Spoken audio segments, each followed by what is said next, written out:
Nowitzki, high arcing three. Oh! He's one of the most unique offensive weapons to ever play this game. Beautiful move from Porzingis. He's almost comparable to Dirk Nowitzki at this age. Tonight in Johannesburg, South Africa, the NBA once again visits African soil with its stars on display. I was here at Basketball at Boris in 2009 in Joburg already, so I've been here once and I had a great time. It was an incredible experience for me, so when this opportunity came up again, I jumped on it. I wanted to be a part of it, especially the Africa game makes it even more special. T-World, let's bring it home!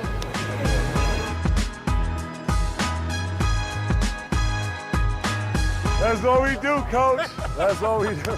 I knew he was going to be here, so I have to use the opportunity to talk to him, ask him questions, whatever's on my mind, and I'm going to keep bothering him. It was just a shooting competition, really, in which I beat Dirk pretty badly. More often than not. No. It was a lot of fun, just hanging out with him, asking him questions, and at the same time, getting some work done.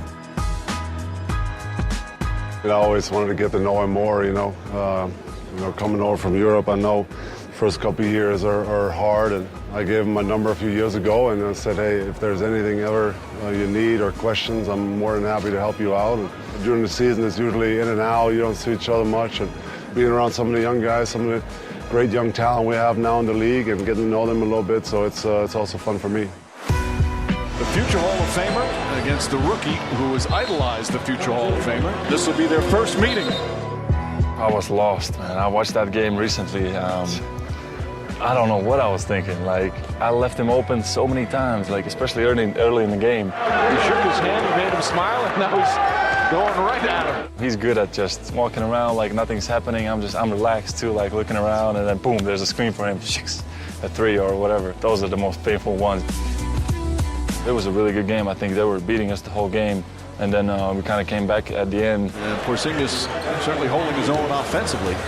It was too big of a difference to win that game, and obviously, he had a great game. He really broke the barrier of 7-footers to shoot outside jumpers and be the stretch shooters. Well, I think there were some guys that paved the way for me. We had Europeans like Detlef Schrempf, like Kukoc, and all these were mobile fours that could put the ball on the floor and shoot the ball. So I wouldn't say I was the first one, but definitely I came in at the right time where the league was changing. I think when I first got in the league, it was a lot of one-on-ones, a lot of post-ups. The fours were all big and posting up, and they changed the rule. They put in the zone. Everything opened up more. That was perfect for me. Well, Dirk Nowitzki really has changed the game in so many ways. Back then, I had a coach named Don Nelson. His system was great for me. He wanted me to shoot. He wanted me to spread the floor. So I got lucky with a great coach and a great system my first couple of years to really thrive in that. Durant called Kristaps Porzingis a unicorn because he's rare in the NBA, a man his size with that type of skill. He's a little longer and a little better defender and a little more mobile than I ever was, and a little more athletic, but definitely the shooting stroke he's got. He shoots it easy from deep. He shoots it well off the bounce. He can move. He can drive. So I mean, he's the whole package. So he's going to be a scoring weapon for a long, long time in this league. He's a guy that can shoot the three. He can post up. He can pass. He's going to be a really good player in the league. Already is. As Dirk said, just open the floor, which is so important in today's basketball to get to the paint, and then, whether it's a layup or a three, stretch five, maybe that's a new position, I don't know, but I had those abilities. I could shoot from outside, I could dribble the ball a little bit, and then as I kept growing, it was just really natural for me to play from the perimeter. And then obviously, watching guys like him play, made me realize that you can get to the NBA playing that way. The best jump shooting 7-footer of all time. I would find stuff online and in YouTube and just look up his highlights and that kind of stuff. I watched a lot of guys. Pau Gasol, Kevin Garnett, Michael Jordan, Kobe. I watched all day Kobe. All kinds of guys. I watch highlights. I love basketball, so that's what I do. The Dallas Mavericks are NBA champions. The first title in franchise history. The emotions of Dirk Nowitzki, what he's always dreamed of. I was so happy you can't imagine. To win the title, NBA Finals MVP, that was, something incredible for us in Europe. I was really, really happy that the Mavs won that year. Down low against Larry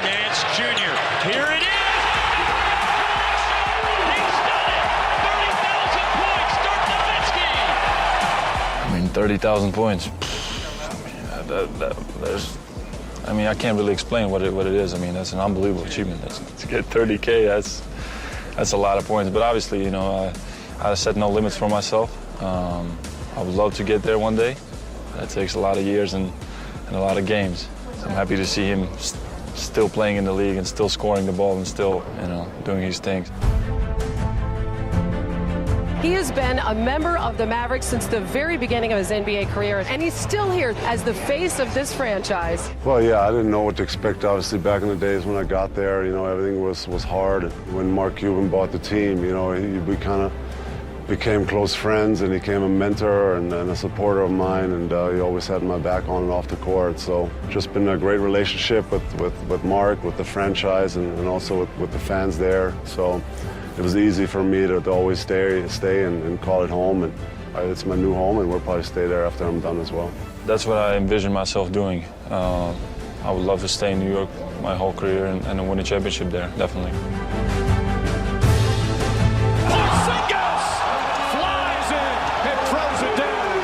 He is the future of this New York franchise. That's one thing they do know. I think he's way ahead of me. He was already way better his rookie year than I was my first two, probably. And he'll be a matchup nightmare for all the teams, and I'll be rooting for him. Just thank him for everything he has done for the game and for us Europeans. Me coming into the league, they always compare you to the best version you can be and then the worst. 90% of the people thought I was going to be a bust or whatever. Well, the Knicks fans booed him when he was drafted, but he's turned those boos into cheers. He is a phenomenal player. When I started playing, and it kind of turned around, and then maybe I can be like Dirk one day. You know, I always try to keep improving. You know, I think that's a major thing. I always see myself as a student of the game, and then trying to get better and add new stuff every summer. And that's what I would try to say to him. But I already know he's going to do that. He's probably the ceiling right now for European players, what we have achieved, and I would love to follow his footsteps and maybe even go past that. Duncan Deutschman or the Unicorn? Who's got the better nickname? Oh, I like the Unicorn. I really do. I like the Unicorn. The Deutschman is terrible.